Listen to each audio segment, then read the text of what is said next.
Hello বন্ধুরা, আজ বানাবো গন্ধরাজ পমফ্রেট। পমফ্রেট মাছের একটু অন্য রকমের রেসিপি, চলো দেখে নেই। প্রথমে পমফ্রেট মাছগুলো আমি এরকম ভালো করে ধুয়ে রেখে দিয়েছি। এবার দেব অল্প করে লবণ, সামুদ্রিক মাছ তো তাই অল্প লবণ দেবো, গোলমরিচের গুঁড়ো আর দেব গন্ধরাজ লেবুর রস। এতে আমি হলুদ দিচ্ছি না, কারণ লেবুর রস দিয়ে ম্যারিনেট করছি তো। তোমরা চাইলে অল্প একটু হলুদ দিতেই পারো। সব কিছু দিয়ে ভালো করে ম্যারিনেট করে আমি এক সাইডে ঢাকা দিয়ে আধ ঘন্টার জন্য রেখে দেব। একটা মিক্সারের জারে 1.5 চামচ পোস্ত আর 2 চামচ সর্ষে আমি ভিজিয়ে রাখছি। আমি সাদা সর্ষে ইউজ করেছি, তোমরা চাইলে কালো সর্ষে ইউজ করতে পারো। এদিকে আধ ঘন্টা হয়ে গেছে। আমি একটা কড়াতে তেল গরম করে নিয়েছি, মাছটা এবার ভেজে নিচ্ছি। মাছটা কিন্তু কড়া করে ভাজবো না, কড়া করে ভাজলে মাছের ভেতরে কিন্তু ঝোলের টেস্টটা কখনোই আসবে না।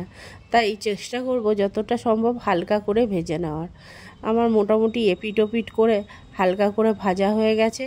এবার তুলে নেওয়ার পালা, তুলে নিচ্ছি। এইভাবে আমি সব কটা মাছ ভেজে নেব। এবারে একটা পাত্রের মধ্যে অল্প একটু টক দই, কাশ্মীরি রেড চিলি পাউডার, হলুদ গুঁড়ো আর লবণটা অল্পই নিয়েছি। সব নিয়ে একটু ভালো করে মিশিয়ে নেব। টক দই তো একটু ভালো করে ফেটিয়ে নেব। তেলে কালো জিরে ফোড়ন দিয়ে দিচ্ছি, সর্ষে পোস্তর মধ্যে কাঁচা লঙ্কা দিয়ে বেটে নেব। আর এদিকে আমি একটু আদা বাটা মেশাতে ভুলে গেছিলাম, পরে আমি ওই টক দইটার সাথে এবার একটু আদা বাটা মিশিয়ে আমি তেলে ছেড়ে দিলাম। তেলে দিয়ে দেখো ভালো করে কষে নিচ্ছি। আর ওই বাটি ধোয়া মশলা জলটা এর মধ্যে দিয়ে দিচ্ছি, দিয়ে ভালো করে কষে নিতে হবে। এটা কষা হয়ে এলে সর্ষে পোস্ত আর কাঁচা লঙ্কার পেস্টটা দিয়ে সব মিশিয়ে একসাথে কষবো। কষতে কষতে আবার বাটি ধোয়া জলটা আবার দিয়ে দিচ্ছি। জলটা দিয়ে যত ভালো করে কষবো ততটাই কিন্তু খেতেও স্বাদ হবে। যে কোনো রান্নার কষানোটা কিন্তু মেন পার্ট। এবার দেখো আমি একটা গন্ধরাজ লেবু নিয়ে নিয়েছি, তার গাটা আমি এইভাবে কুড়িয়ে নিয়ে নেব। তবে বেশি কোড়াবো না, জাস্ট ওপর থেকে একটা টান দেব। ভেতরের সাদা অংশটা কোড়ালে কিন্তু তেতো লাগবে। এবার কষাটা হচ্ছিল, কষা হতে হতে অল্প একটু লেবুর খোসা দিয়ে কষবো।